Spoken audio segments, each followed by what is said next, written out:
What? Welcome to the Galaxy Fleet. Before we achieve warp speed, lock in your coordinates and subscribe to Draystar Galaxy. Bringing you this video today that I just wanted to react and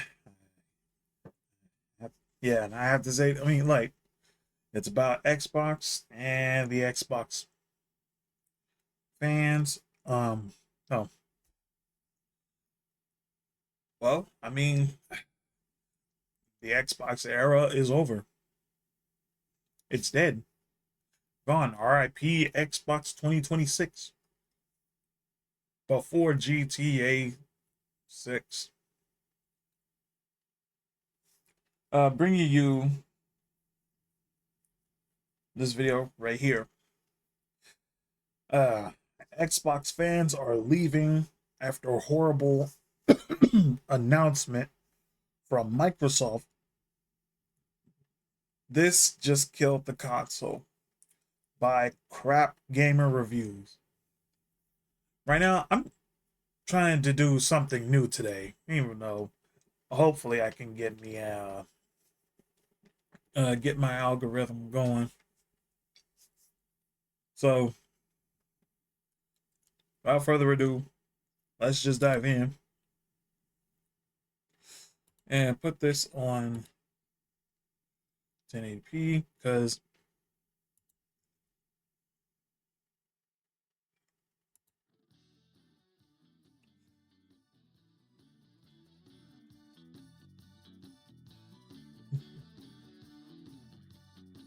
Xbox finds itself in a very strange position because, I feel like Microsoft could have really did something amazing if they would have kind yep, of stuck with what they were doing, right? they Like if couldn't they come would have up with stuck with anything. one plan throughout the whole generation, had a better plan throughout the whole generation. And I think that the way that Sony has shot themselves in the foot, because a lot of Oh people yeah, think that I'm some big PlayStation fan, and honestly, that's not the case at all.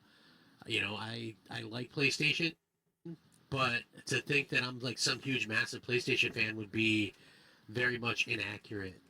And, I have to say and kind of point this out that it does feel a lot like what Microsoft does realistically kind of helps out Sony in a lot of ways because they shoot themselves in the foot. And they oh do yeah. this Both companies repeatedly does over and over shoot and over themselves and in the over foot. again, unfortunately. And so, when you see that kind of happen, you go, man, what could have happened if Microsoft would have actually stuck with the plan, did something, and, and people would have seen that. Imagine the games that are coming out now for Xbox, and those games um, were all games that, you know, um, that would have been exclusive or whatever, and they wouldn't have raised prices. They would have handled things differently. I think things could have definitely been different. Is things ever gonna? Obviously Microsoft decided to go in a different direction, and that's unfortunate. But Mm-hmm. you hope for the best. And right now, what's happening at Xbox is a lot of that. You're just kind of hoping for the best at this point, hoping that things kind of turn around. Is that going to be something that they're able to accomplish? I don't know. I'm not sure. But um, the cool thing is, we're going to at least get to see, I guess. Um, we'll see. We'll see how that kind of works. But like I said, it's been a very strange kind of situation. And and here's something that is really weird and could bode really poorly for Xbox. So, High on Life 2 came out recently. It launched day one on Xbox Game Pass, right? And they did an interview talking about it and things like that. Like, oh, okay, yeah, here it is. It's High on Life 2, blah blah blah. But the CEO commented on High on Life 2 launching on multiple platforms, calling the PS5 release a no-brainer despite the first game Yep. being an Xbox exclusive. So if you're unfamiliar, High on Life is like this satirical first-person shooter packed with kind of fast-paced gunplay and quick quips, edgy humor, that kind of stuff. The first game launched exclusively on Xbox Game Pass in 2022. Now, let me take you back to 2022. Believe it or not, this game, I think, broke all the records for players of a new launch or whatever, something like 7 million or whatever. And 2022, if you don't remember what Microsoft launched in 2022, it was a big fat nothing, right? Yep. Microsoft launched 0 AAA first-party games in 2022. So this game was pretty big, and the reason being is people wanted something to play. We didn't really have anything to play, and so, there you go. On top of that, the game launched there, and then it launched on PlayStation 4 and PS5 the following year. This time around, however, High on Life 2 is launched across multiple platforms from day one, reviewed better as well, and, again, obviously Microsoft doesn't really push platform exclusivity, so the sequel released on Game Pass suggested Xbox may have supported the project in order to secure its inclusion. It also supports, some of those things or whatever, but they're kind of weighing in on this stuff a little bit. And the main point that it sounds like to me is, honestly, just quite honestly, sounds like if it weren't for, the game being in Game Pass, they might not have even bothered, putting it on Xbox in the first place, right? Because even though the first game was an Xbox exclusive and it supposedly did extremely well on the platform and Game Pass and all that kind of stuff, right now the PlayStation version for this one was the lead platform, and so that tells you everything you need to know about where Xbox is currently. Unfortunately, if you're an Xbox fan, it doesn't sound like it's a good spot to be in overall. And again, like what's going to happen in the future with this kind of stuff, I don't really know. But the CEO was very frank throughout the interview. Transparency is always appreciated. And when asked about the potential loss of sales due to Game Pass, he admitted he wasn't sure whether the exposure outweighed the potential cannibalization of sales. That doesn't mean he dismissed Game Pass. He added it would help establish an IP, so getting a bunch of people to play your game. At this stage, Swanch is still thinking long term. He also acknowledged that the franchise is still in its building phase. According to him, the best way to do that is to give away and get as many people in their hands as possible. However, with broad access matters, platform performance still tells its own story. I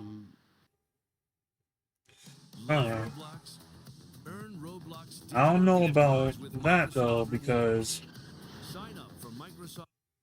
yeah, it's kind of crazy. He noted that shockingly, even after a delay on Sony launching on the PS4 and PS5 because of an exclusivity clause with the first game that Microsoft had, that PlayStation is still their lead platform. That reality made a simultaneous PlayStation launch a, quote, no-brainer. He said, quote, if you're a PlayStation player, you're going to buy it on PlayStation. You're not going to play it on Game Pass. And with the recent subscription increase on Game Pass, I'm sure you've probably seen subscriber numbers go down, so those people have to play it somewhere.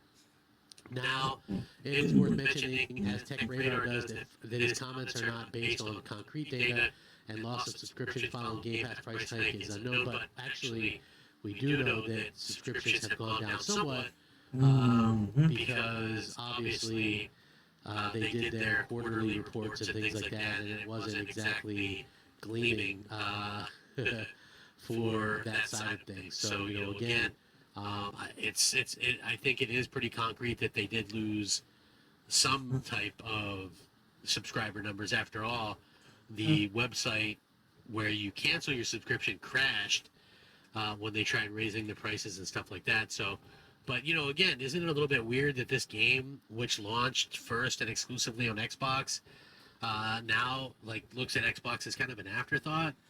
I don't know. Yep. Like, to me, that is so strange that this is, it's kind of happening the way that it is. And I'm sure a lot of people kind of have some different thoughts and ideas behind this. Maybe you guys think differently than I do, but yeah, it's kind of crazy to me that this is happening the way that it's happening. Well, it's already happening now. It's already Xbox reality. gamers, do they buy games? It's a really weird situation to be in, because it's clear that they don't buy games, and they don't have the impact even if they do buy games, because they don't have the console sales there, you know what I mean? So they don't have the console sales needed to really be impactful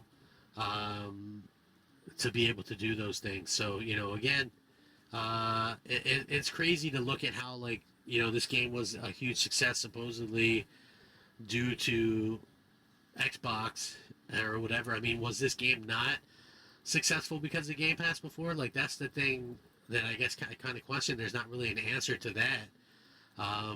It's kind of crazy to me to see that, we don't actually see them say, oh, well, was it really successful? You just want to get people to play it. I get, but if you're not making anything on those, you know what I mean? What good does it do? I think that's probably the really big issue right there. So, again, I Mm-hmm. think that it really kind of comes down to how you kind of feel about it, how individually, that would be something that I think makes a lot of sense.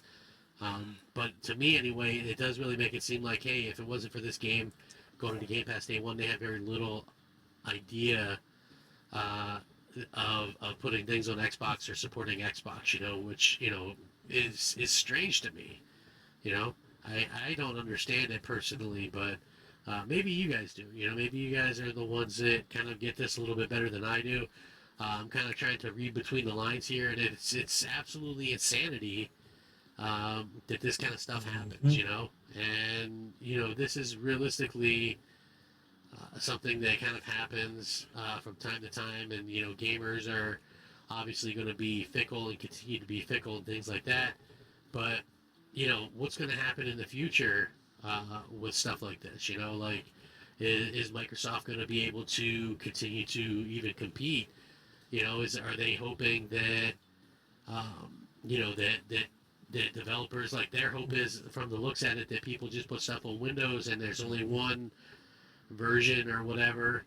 But not every developer even supports Windows. So what happens then? I mean, is the thought, well, they can just get it on Steam? But again, to is that even going to be something that Xbox fans want? I mean, if you're an Xbox fan and you've built up, you know, achievements and all that kind of stuff, do you really want to just play? I mean, couldn't you have done that yourself and got a PC years ago? Like, to me, it just doesn't make sense. Anyway, let me know what you guys think. Rack 'em up. Crap Gamer out. So yeah, since Phil Spencer, that douche, oh my gosh, that douchebag, since he is retiring, and he has all that money in his pocket, and he was the worst CEO for Xbox, and Microsoft gave him that position all because they selected him to be that guy.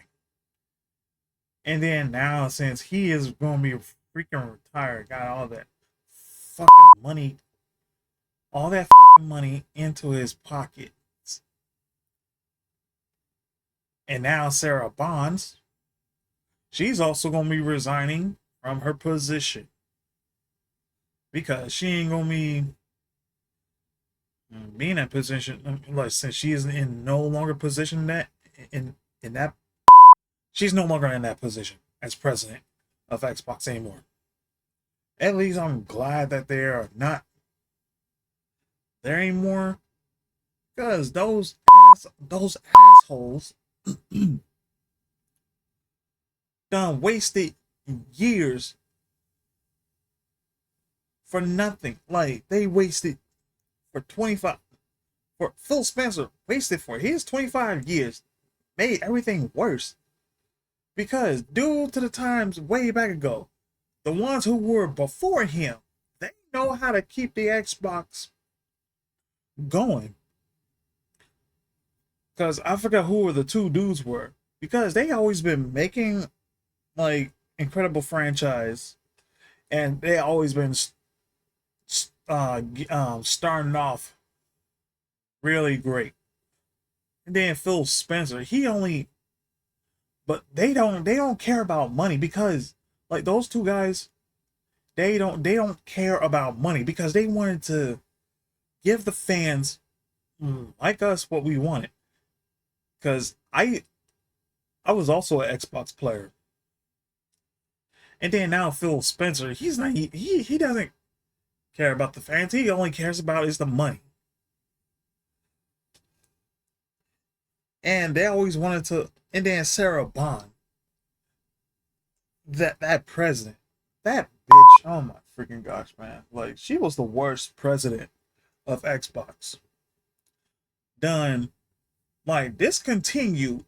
Pull done no done discontinued the one game that everybody who that likes it was Hi-Fi Rush. That's been made by Japan.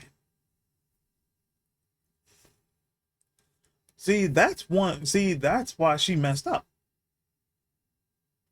This is why I'm glad that those two sons of bitches are no longer in their position. But now it's going to get even worse.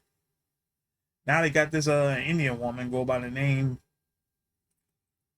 Asha Sharma. That's probably her name. She used to be running with the AI core. Used to work alongside with Microsoft. Now things is not going to be good. And all the Xbox gamers are leaving the platform because they want to play something else. Because it's Phil Spencer's greedy ass. And same goes for Sarah Bond. This is why Microsoft is the worst company. I can't believe like they picked the worst ones.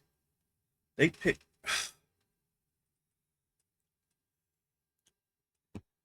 Yep, and then now Xbox is freaking dead.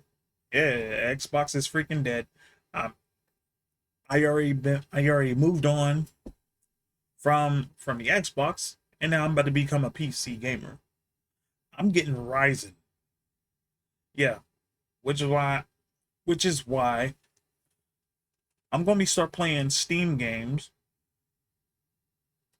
on my next computer whenever I'm gonna be done with this one, so I can upgrade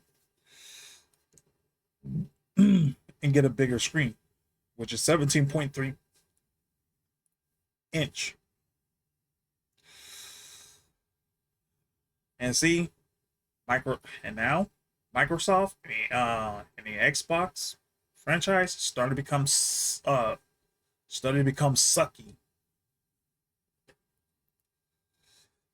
And that's why Phil Spencer did got himself fired. But anyways, I don't care about that. About that asshole who only cares about money. And same goes for Sarah Bond. And the other news is that David Baszucki, that pedophile, is not going to be working there no more. And bye-bye Roblox. Because David Baszucki was banning whistleblowers for getting the pedophiles caught. Like, David Baszucki, you defending pedophiles who harassing children. Seriously, like, you don't care about the kid's safety. Just because because after what you just said on that one video, because you usually said then the kids can like leave Roblox. See, that is the nastiest side of you that is rotten to the core. I hope you do get removed from that position, you are no longer the CEO of that company. Because let me see, the previous CEO, he made, because I forgot what's his name, Eric. Hold on. He made the no, he made Roblox kid friendly. He just give it to every fans what they wanted for. Who was the previous CEO of Roblox? No. Who was the form of the CEO of Roblox? I mean, hold on. Who was the former CEO of Roblox? No, not Dave. Not David Bazuki. Who was the CEO before David Bazuki? Hold on. I don't know what's his name. It's got to be his name, like Eric or yeah. Ah, here he is. Hold on, because I did not know about this though, because the other co-founders. Eric Cassell. Yeah, Eric Cassell. He was the one who makes Roblox a better place and made it kid friendly.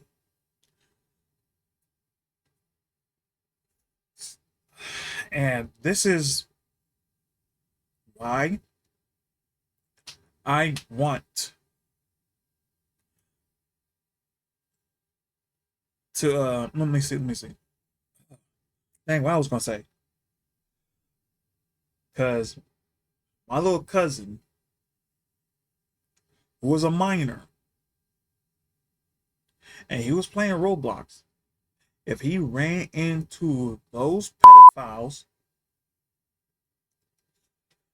they'll try to make my little cousin do something unforgivable things by make like and the pedophiles, they could be around of at the age of like 25 or 26 through 30 through 35, no, to 33 to 35, and also 40 at those kind of age. They're all shapes and sizes. That is how disgusting they really are. Because David Bazuki protects predators. Those pedophiles. The pedophiles.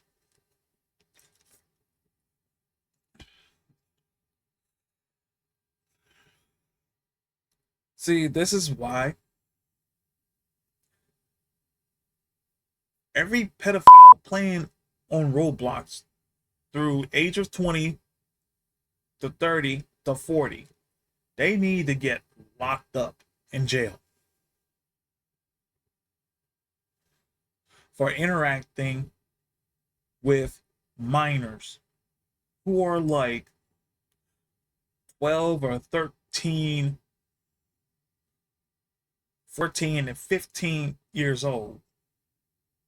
Especially they're like around 10 through like 10 through 15 years old. Because that is why the parents shouldn't have let, no, because like the parents should have acted to save their kids from playing Roblox. And then now look what happened. And then I remember what David Bozuki just actually said. He said, blame the parents for letting kids playing Roblox. Wow. Because at least the parents did respond. I probably would think that they have responded. And not only that,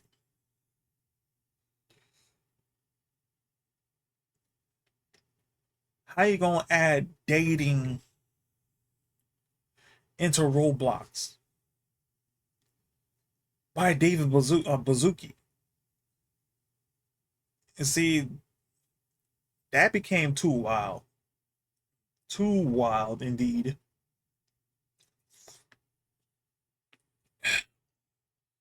All right. I'm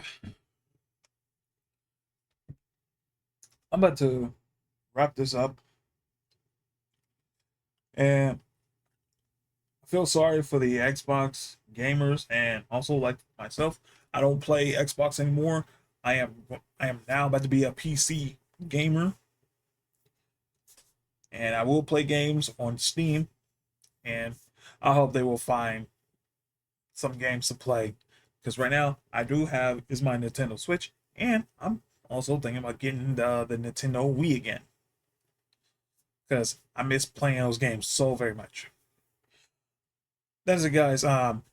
This community is the engine to the Draystar Galaxy. If you haven't yet, subscribe and activate the notification beacon so you're the first to receive the next transmission. Peace. See you, Galaxy Squad.